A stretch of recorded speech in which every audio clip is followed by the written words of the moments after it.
You're rich, have all the time and money, food, drugs in the world between training sessions, become the best weightlifter you could possibly be. What is your plan to maximize recovery and growth? Nothing is off limits. So the first thing obviously I would do would be, one of the most important things would be to get the best possible chemists, get the best possible advisors and doctors and consultants, and give them all of the resources they need to design me the best possible PED protocol. Note, this isn't the most possible drugs, it means the best possible PED protocol. Then I'd be looking at organ imaging, blood work really frequently, not just for the PEDs. We're looking at macronutrients, micronutrients, probably some genetic testing, probably as comprehensive testing as you can manage. Then we're looking at food quality testing. You're looking at environmental testing in the training hall, in your home. Then we're looking at obviously having as comprehensive training as possible, looking at physical therapists. I'd be doing things like 10-15 minute rub before training, 2 more extensive rubs after training. Then you'd be looking at probably some other data collection along the way, and then you'd be looking at doing as little as possible in between training sessions, possibly some other fringe activities in, maybe red light stuff, maybe possibly sauna somewhere in there. But you'd be looking at maximizing all of the biochemistry work, of course, minimizing as much of your energy output as you could possibly manage during the time when you're not training as hard as possible during that period. And then I think the food quality would be a big thing, and environmental stuff would also add on top of that.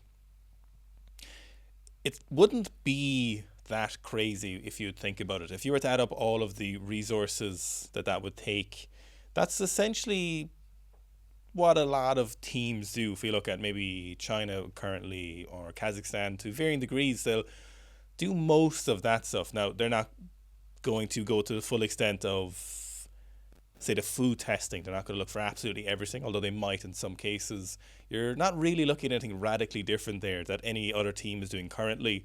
The only thing here, of course, is that there's no barrier of drug testing, so the type of drugs you would use and how often you would use them would change, of course.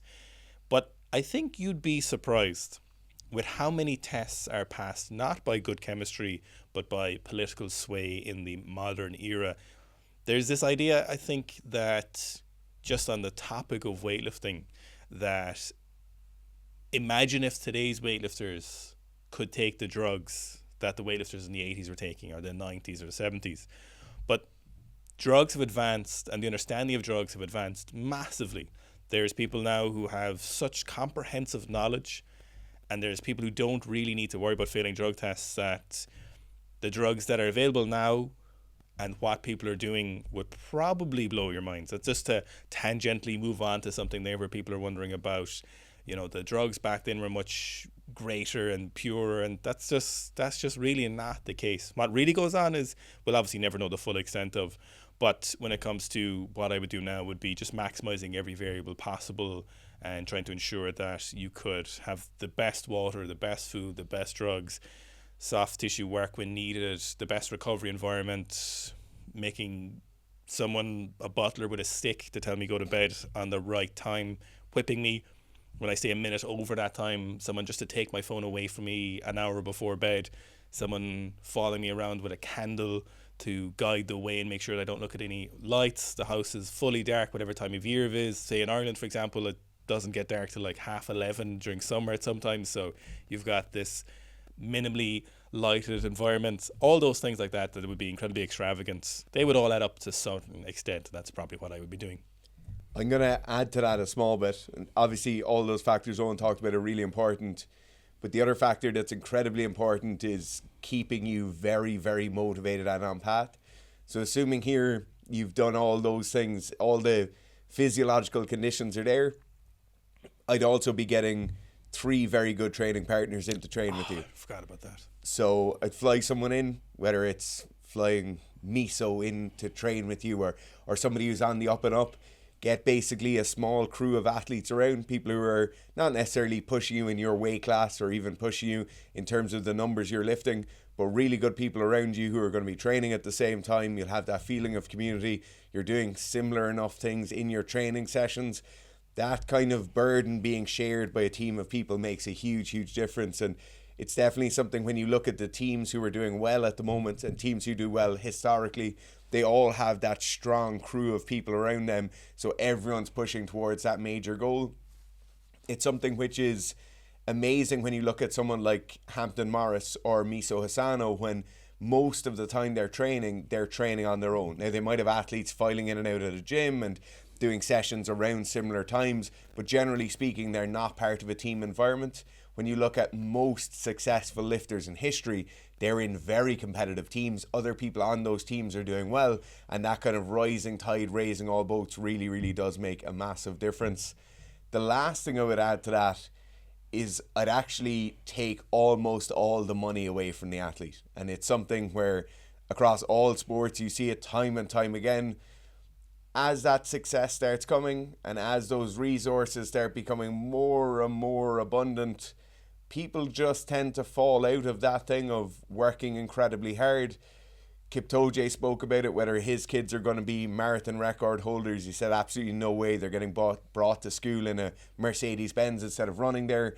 You don't necessarily need the insane level of hardship, but there is definitely a stop that comes in an athlete's career when all of those resources are suddenly made available to them that makes it very hard to go in for your 14th training session of the week or really go hard for another month in a row when you've already done 6 months of a very hard training cycle. The irony of that situation as well is, of course, that if you have all the money and resources in the world, the motivation to train that hard is something that is notable. So the reason to train would actually be quite important. One thing Gabriel speculates, and having some of the biggest snatches, clean and jerk in training ever, he thinks the desire on average to train harder was greater towards the end of the last century than it has been for athletes in the last number of decades. I would like to talk to him about that further. He said this a couple of years ago in a vegan restaurant in Romania, so at the time obviously my mind was frazzled and I couldn't delve into it more, but it is something that stood out in my mind. Lastly, I suppose I would just call Ilian and ask him how much for a 2014 run. How much, like what's the number? A bull run. What's the number you need to see him come back and train with me and do that? That's what I want to know. I feel like there's a number. Everyone's got their number, don't they? Everyone's got a number. Are there downsides to wearing belt and knee sleeves always when squatting? And if so, what are those downsides? In my opinion, there are downsides to wearing them all the time. So when you look at a belt, when you wear, or you look at knee sleeves, they're essentially facilitating the lifting of heavier weights or more volume at those relative weights. So with the knee sleeves, you get some biomechanical stacking around the back of the knee. With the belt, you get some increased proprioceptive awareness around your midline and also some biomechanical help there around your midline to stop you from caving over. And what that essentially does at the start of a training block is it just pushes you up by maybe 2 rungs on the ladder. So if you're starting a training block, you're probably around 50% of 1RM, you're probably up to 8s, 10s, 12s on the squats. If you're doing that, and if you're starting off from that second rung in the ladder, you've essentially accelerated your progress, which in one sense sounds great. It sounds great that you're going to be lifting heavier weights for more volume earlier on in the training block. But that road is not infinite. The slope of that line is pretty much constant, and you're far better off gaining more of that volume and more of that work capacity enhancement at the start of the training block without those aids. And then once you've done your 10s, you've done your 8s, you've gotten through that heavy voluminous block, hopefully you've gained some of that extra skill of control of the knee joint, control of your midline, you've gained some of that extra proprioceptive awareness. And now you can now go to the point where you repeat those first 4 to 6 weeks of a training block with your knee sleeves, with your belt, with that increased ability to have slightly heavier weights or more volume at that weight. And then you've essentially, rather than added 2 months to the end of the block, added a month or a month and a half to the start of the block. And hopefully that will push you 2 rungs of the ladder at the end rather than jumping 2 rungs of the ladder at the start of the block. So to piggyback off what Dara said there, I like to think of it as a calibration exercise, a mobility exercise primarily for most of us. For some people it's a psychological aspect, but for other people, especially if you're squatting to end ranges of motion, if you're high bar squatting and you're used to squatting with your knees sleeves on all the time, when your belt and your shoes, you start to miss some small mobility deficits, either bilateral or unilaterally, that you might not have been aware of. One ankle might have been getting just the tiniest bit tighter, and you take off your shoes and you think, oh shit, my right knee was a little bit tighter, or my right hip flexion was just a little bit less than my left hand side, or both of those are happening. And then you get this really nice way of checking, is there any mobility deficits in your training? Maybe you hit the bottom of your squat and suddenly one side's just a little bit lower that you didn't get because when you had those knee sleeves on, that little bit of reduction in depth was there and it didn't expose those ends range of motion. So I like it primarily as a calibration exercise to be like, oh, take note of this, take note of that. And a good way as well, I find, is if you're someone who coaches yourself or programs for yourself, or you're programming for someone else, and you find that they typically try and push things a lot and you find it hard to hold yourself back, taking off your equipment can be a good way in the short term until they get used to it, and then they start pushing that as a way of just holding yourself back a little bit. With the new Road to Anywhere squat program, which one should I follow, the 8 or 12 week one? And how would you combine this program with Olympic lifting and some CrossFit training, specifically gymnasts capacity building? So the real question here is, how do I combine strength training and weightlifting with CrossFit? And this harkens back to some of our earliest videos. Obviously CrossFit is dead now, so those videos mean nothing. I'm joking, CrossFit's not dead. So the main thing here we need to think about is our training in terms of kind of phasic structure or periodized structure. And then we need to focus on certain abilities that are deficits for us while maintaining our strengths, then moving on through each one of those blocks until we bring up all those rising boats. So for example, if right now we're very weak, our boat is very low here for our strength, but let's say our gymnastics is really high, and we can probably really easily maintain our gymnastics while we push our strength. We're also maintaining our conditioning here, and we're maintaining our weightlifting ability. And then as the season progresses, that's when we're going to look at which one needs to be pushed more, which one is a deficit, until, remember, we're not trying to bring one in CrossFit up to a super high value compared to the others. We're just trying to bring each one to a minimum requisite value that will let us be competitive in the sport of general fitness for CrossFit. So it's really trying to focus on what does it need to be rather than what would you like it to be. What do you really enjoy doing? So you have to be super conscious of your subconscious biases here. So you come into CrossFit having a gymnastics background. Of course, you're going to spend all week doing handstand walks and handstand push-ups and trying to get better at them. Meanwhile, your legs are fading away to chicken legs. So what we have to look at here is it time for squats? Am I far out from a competition? Then we need to pick that competition season. And then we have to accept that once we get to the competition season, there's a lot of things we won't be able to push. So gymnastic skills we can push probably in a competition season, but then we're not going to be pushing the Road to Near back squat. It's part 2, it's 12 weeks long. It's on the Sikastrength app available on iOS and Android. You're not going to be able to do that in the middle of your 3 or 4 month competition season, which I hope you do have a competition season. So it's really about picking the things you're bad at and then looking at pushing those as best as possible. In terms of the specifics of the question, RTA 1 versus RTA 2, generally speaking, we're recommending RTA 2 to people, and there's a couple of reasons for that. The first reason is it's just a slight bit less aggressive. Now, you still make massive increase in your squat. Obviously, it's a bit longer, so those increases are a bit easier to get after. But the slope of that line, the relative aggression going from session to session is a small bit lower, and it's like that for a reason. Obviously, RTA 1 was there for a lot of years. Many of you, thousands of you have ran it. You get big increases in those squats, but those sessions are so difficult going from week to week that you really have to give absolutely everything to doing it. Now, the second reason is another change going from 1 to 2 is that the accessories are programmed twice per week.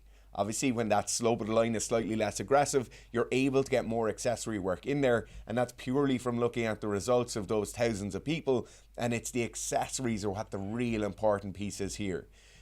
I said this last because I feel like it needs a bit more emphasis on it. A lot of the time when we get people combining programs, so in this case, let's say you choose RTA 2.0, let's say you have the Snatch standalone program and you're doing some gymnastics, you're running all of those together and you're fitting in those puzzle pieces.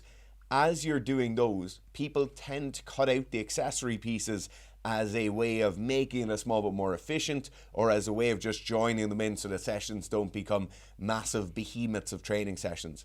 If you do anything when combining any training program, it is to elongate the weeks rather than trying to fit everything into 3 or 4 training sessions. You might actually have to bump on the second squat session to the start of the second week and just get everything done, get all of your accessories done, get all of the work you need to do done. Don't simply cut those pieces out. the idea of thinking about a week-long block of training or that individual week as having to be completed, and no matter what happens on Friday, Saturday, Sunday, I'm going to move on to week 3, 4, 5 once I've finished Saturday and Sunday. You shouldn't think about that. Think about it as a list of sessions you must complete. You must go through every single session, every single exercise in those sessions, and that's how you get to the end of the road, rather than kind of leapfrogging from one week to the other when maybe only 80% of the work in the initial week has been done. How to do a productive deload week. About to finish becoming a horse 1, then deload, then do becoming a horse 2. My favorite way of getting people to deload is just pull back intensity. So a lot of people will do a deload at the end of a training block, and they might actually go into the gym and say on a Tuesday or Wednesday, they'll have had 2 or 3 days off, and they'll actually go in and hit some heavy singles. Now, I really don't like this unless this is just before a big period where you're not going to be in the gym, or you're actually having a prolonged deload period of maybe 3 or 4 weeks. In most cases, the most efficient way to deload is take very similar training sessions, lower that intensity massively. So you might have a limit of 70% of 1RM on all lifts across the entire week. You're still aiming to hit some volume. Usually what we're telling athletes to do is go to the gym and get a bit of a pump. So whether that's on your bodybuilding exercises or your accessory pieces, take the intensity down for the week, give your central nervous system a break, and give those muscle tissues a bit of time, give plenty of blood to them, and that's the best way you're going to deload to make sure you start off your next training block on the front foot as much as possible. Remember, a deload is when training is no longer productive because you're so tired. So your best bet is to undershoot the amount of training you need to do to ensure that you're recovering from the fatigue. Now, there's quite a bit of discourse sometimes online, especially, again, I suppose, with the bodybuilding community coming in and them having the largest social media presence, given that it's probably the most popular part of the fitness industry. So when we're coming at this from athletic training or sports performance training, we could be easily influenced by how they might view training, and in their context it might make sense. But for us, it definitely makes sense just to do as little as possible, let the fatigue dissipate.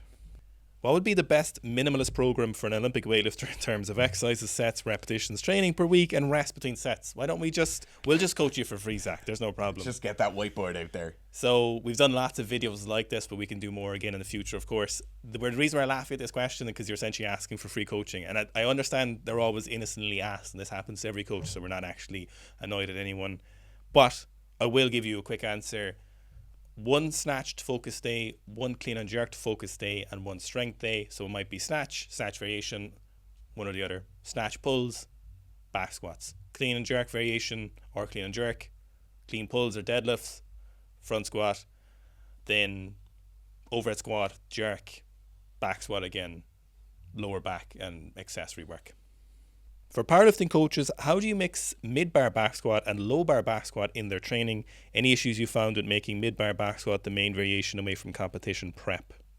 Mid-bar back squat or squatting with high bar positions with the bar slightly lower down your back is definitely something we've leaned massively into. In the last 7 years, if you've been watching Sika strength videos, you'll see us constantly talking about this.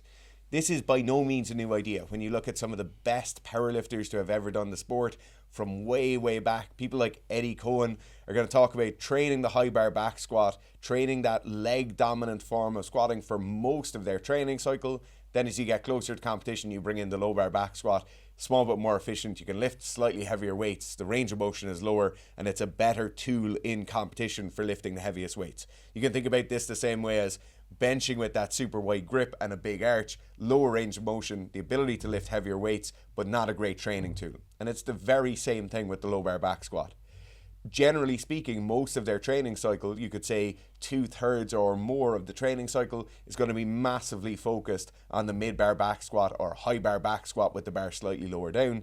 This is where we'll accumulate all of our volume. This is where we'll really go in to push those strength numbers as high as possible.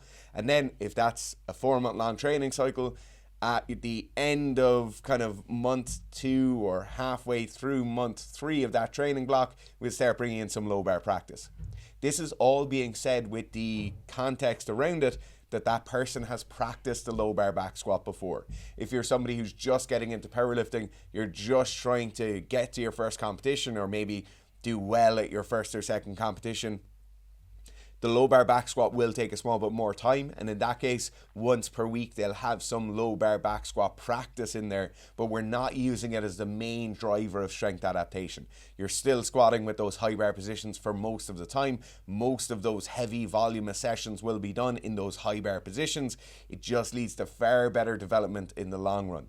The last thing I'll say on this is those low bar positions aren't necessarily too difficult for most people to hit. Generally speaking, they might have some shoulder and upper back work to do to make sure they can rack the bar effectively there. Unless we have some hip issues or lack of external rotation in the hips, most people will be able to hit those low bar positions quite easily. So it is basically a thing of utilizing one tool to get as much strength adaptation as possible, and then have some specific skill practice in there the last 4 weeks of training. They'll really start pushing that low bar. Then most of the mid bar or high bar work will be taken away, and then they'll do their actual peak with the low bar back squat. If you go back last year, there's a video I did with one of our powerlifters, Jamie. He high barred 285 kilos and he low barred 320 kilos at the 90 odd kilos body weight, and they're very legitimate squats, very good high bar. He's currently probably going to rep 285 in a few weeks on the high bar again, so he's on a bit of a bull run. So it'll be great to see what he'll low bar later this year. And it breaks down that process in a bit more detail, and you can see an actual lifter doing it. So you might want to go check out that video if you're interested, but it's something we've used loads and it works incredibly well. How to train foot strength and foot stability for barefoot combat sports. So there's two things you need to look at here is coordination and actual strength of your feet. And then lastly, to a certain extent, is mobility.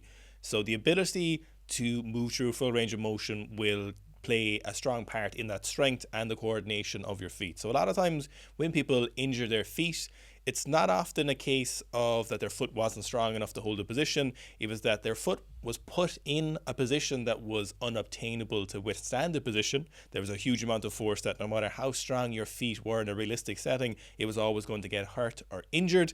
I know from experience. So in those cases, placing your foot in the right place is really important. How do we do that? Well, that comes from coordination and sport-specific skill practice. So when we come from combat sports, if we're looking at jiu-jitsu or striking, putting your foot in the safest and most correct place when we're grappling, hitting people with the right part of your leg, hitting the right part of that person is really, really important here. So when we're trying to figure out how do I make sure that I stay safe in sport, it comes to really correct sport-specific practice. There's a couple of things we can do to assist us outside of our sport-specific practice. So obviously training well, having a good coach and practicing the right repetitions is important, but we can do some plyometric drills, we can do some foot taps, we can do little jumps to plates, and just getting used to moving our feet as really fast and as precisely through space as much as we can. These are really low intensity, they're low fatigue. You can do them several times per week. You can do them while you're waiting for your kettle to boil for your cup of coffee or your really bougie coffee machine, whatever you use. Doing these really fast movements, the little hops, jumping on one foot, landing on the other foot, jumping off one foot, landing on the same foot. There's loads of variations you can do here that are all going to be really productive. And I would encourage you, if you're having trouble with your feet in the sport-specific activity here, doing these as often as possible is a great way to do that. Now, there is some strength-specific activities that you can do. You can roll up towels with your feet. You can put a weight on the end of the towel and grip like a hand and drag that towel towards you. You can walk on a barbell and try and balance yourself, or a 2 or 3 inch pipe, whatever you can get access to. So putting a bit of pressure on your feet through a difficult surface and trying to move through that can be useful. Slightly out there, Edo Portal kind of wacky movements in the case of the foot can actually be quite useful because we get that strength and then we get the mobility aspect. Lastly, then on the mobility aspect, having good range of motion in terms of plantar flexion and dorsiflexion are incredibly important. Adduction of the foot, so moving it left and right, are all things that when we come from the strength training side of things, we think literally, I want dorsiflexion as much as I can get.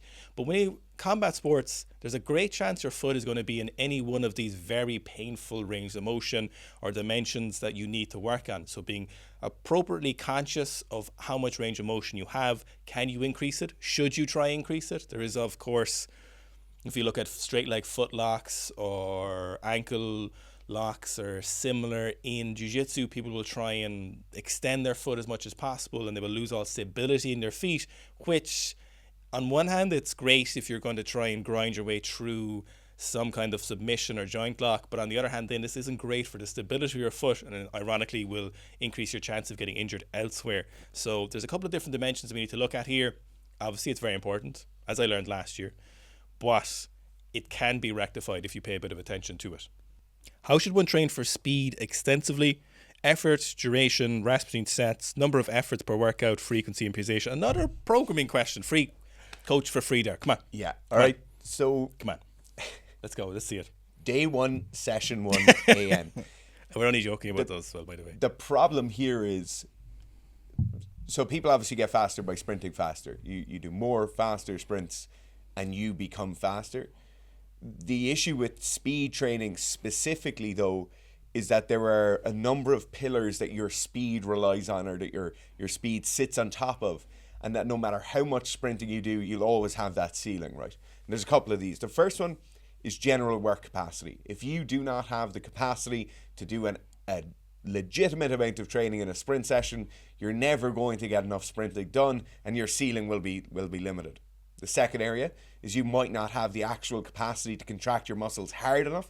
So this could be a strength issue or a power issue, where you're not going to be able to put enough force through your leg and into the ground to push you further on. And in which case, all of your sprint training will bring you up to that ceiling. You'll never surpass that ceiling, and you'll think there's an issue with your sprint training, whereas in fact you're just not strong or explosive enough.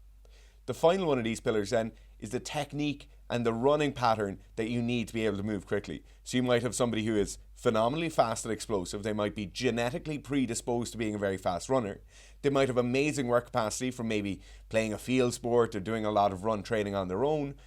But yet if their technique is very poor and their feet are moving out to the side, or they have a lot of extraneous upper body movement, they're always going to have that ceiling over them. So the first thing you have to understand is that those pillars must be looked at individually. Now, whether that's you looking at your running training and your training diary and figuring out if you're doing enough work, if your fitness is good enough, maybe you wear a heart rate monitor and you'll see those spikes in heart rate, and that heart rate stays elevated for a long time even when you finish your sprints. That might give you an indication. Then you might look at some videos of you running, or ask a sprint coach or one of your training partners to look at you running, seeing if there's any kind of bleeding out into any of these individual pillars where you should focus your attention on.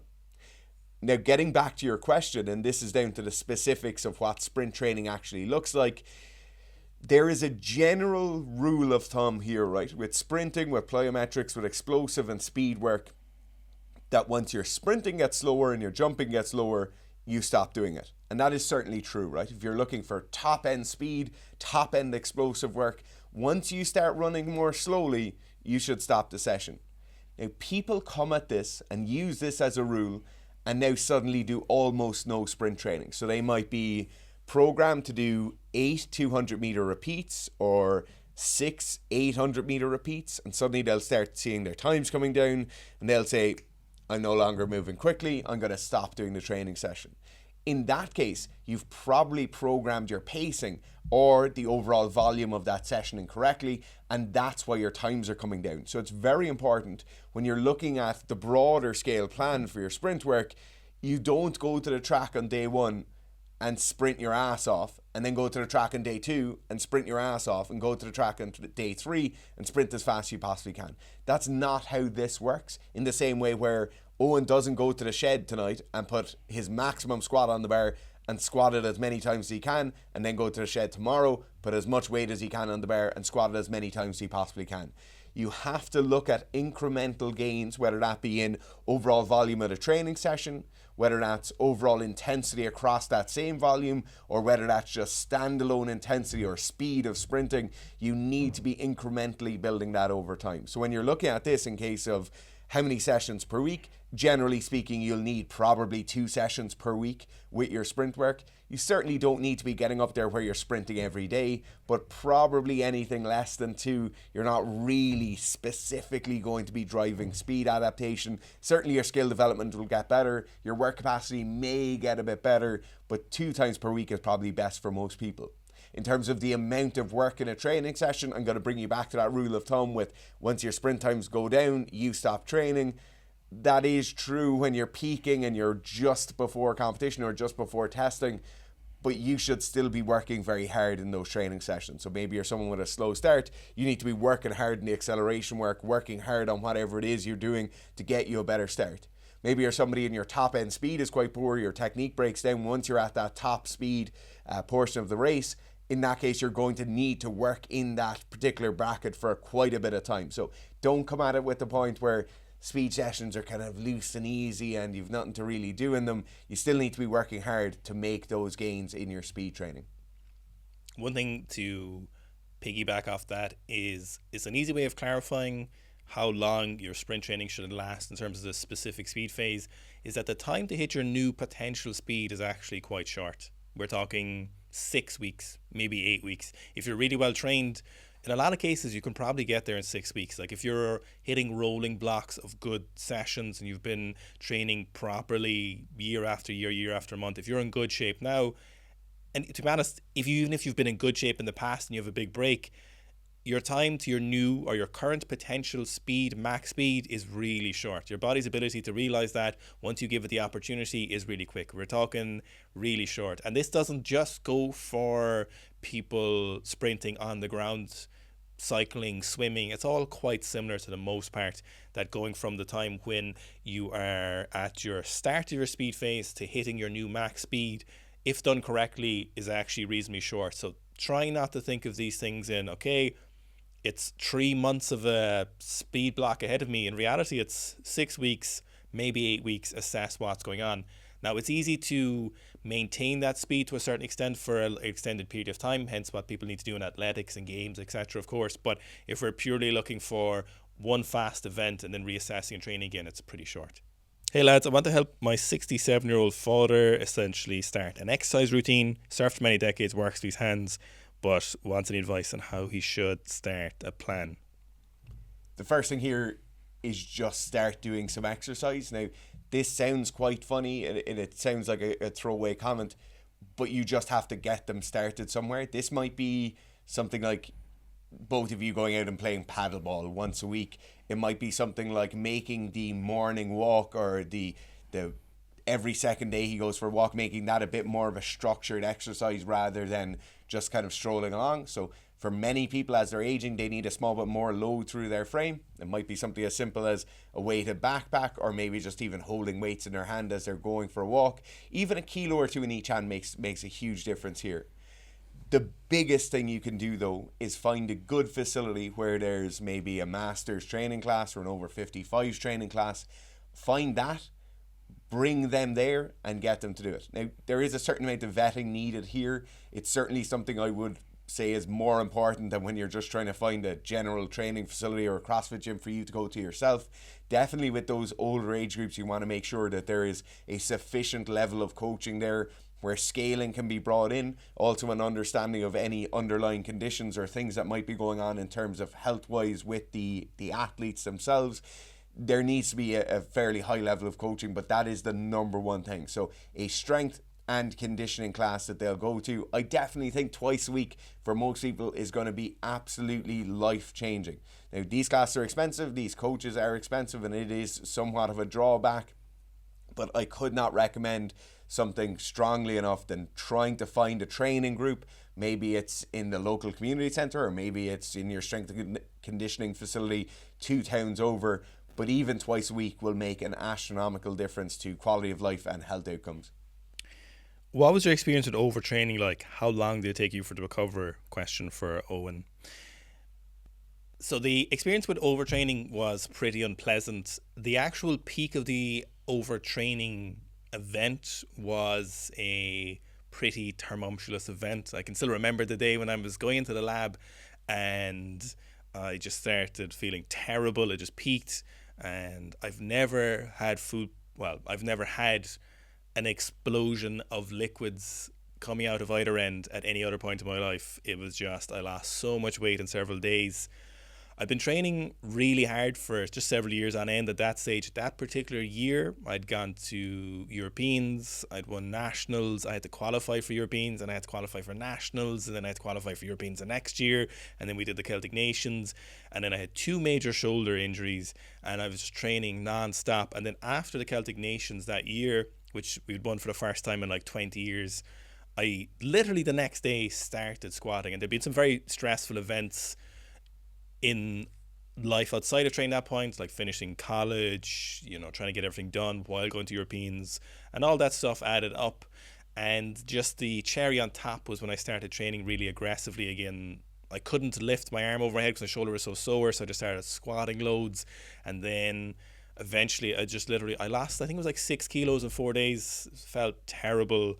Looking back at the year then, I was like, oh, I see what's probably after happening here. It was just intensive training, no deloads, no periodic phasic structure of that training. It was just non-stop as a amateur athlete trying to compete with as best as I possibly could.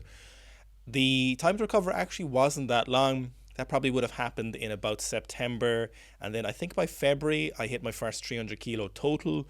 So I took it really easy for the next essentially 2 months of training. I trained like 3 days a week, really casually. The numbers when I came back were so low. I mean, 80 kilo snatches were heavy, 100 kilo snatches were heavy, squats were heavy.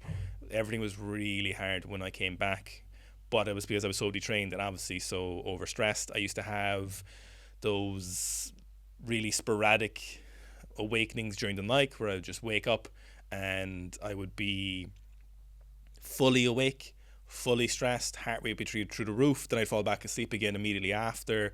Incredibly unpleasant. Some nights I'd wake up and vomit randomly. Very, very strange experience.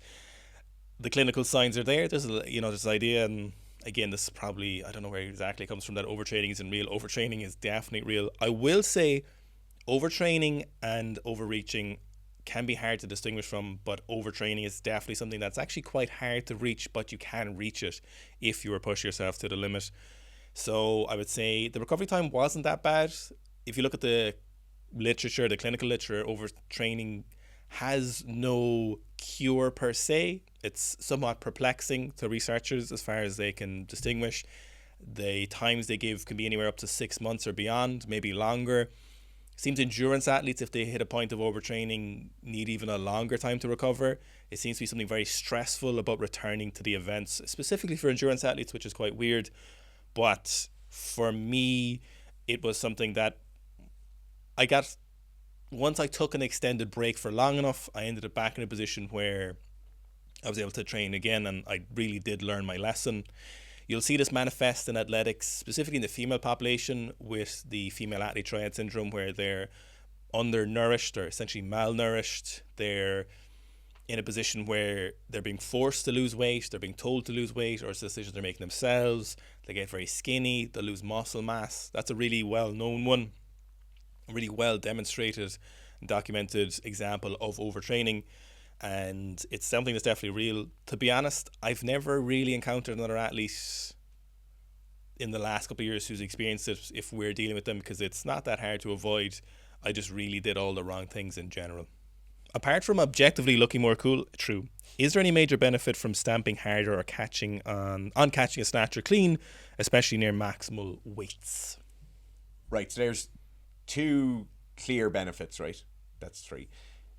The first one is pretty obvious. You move your feet more quickly out to the side. You get in a better position more quickly, then you're able to accept those weights a bit better, right? This is, of course, with the understanding that the alternative is a sliding, right? So you come up onto your toes and you slide out in an almost kind of weightless fashion versus really aggressively putting your feet out to the side. Your feet just get there a bit quicker, thus getting down into a catching or receiving position a bit faster and hopefully being in a better position to collect the bar.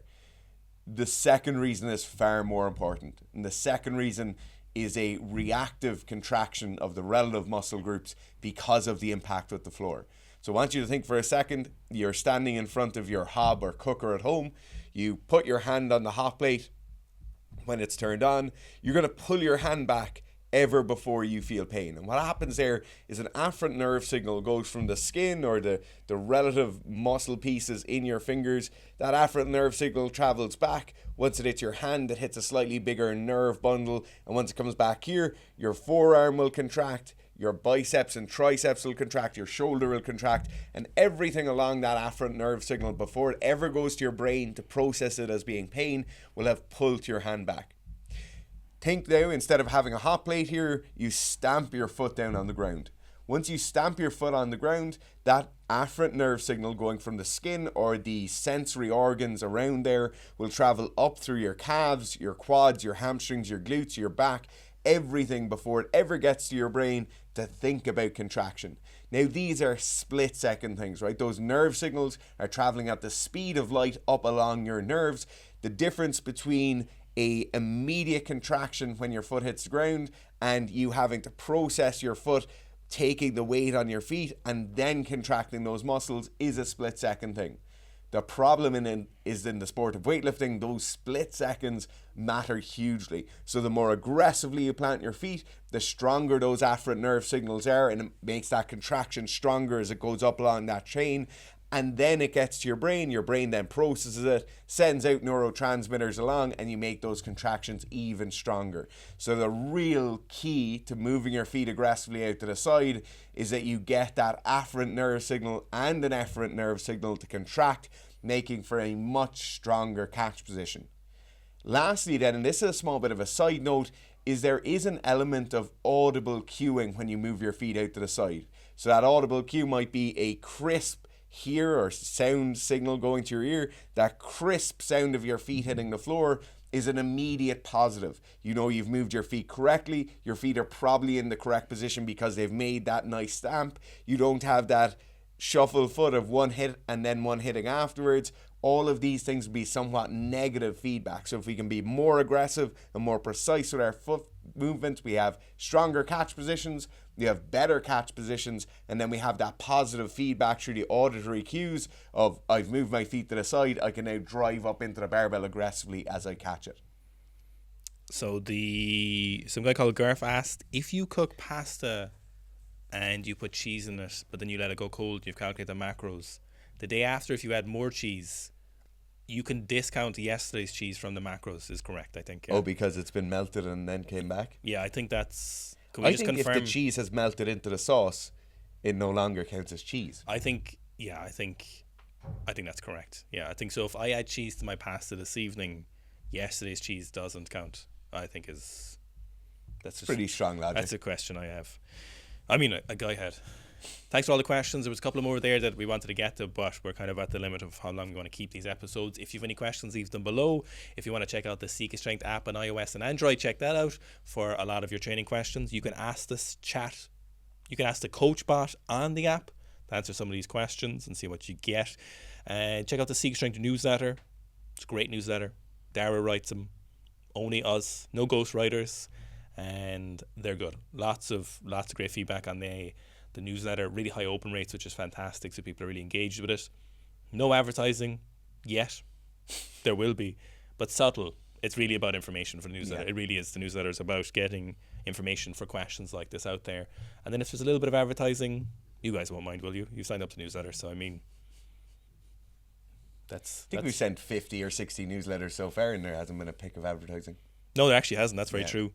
About 3 or 4 newsletters a week. So you get, there's sections, they're specific to what you want. A lot of people on the newsletter actually. Never sign up for the newsletter. You'll see what we're talking about. Yeah, you've listened to 45 minutes. Sign up to the newsletter, will you?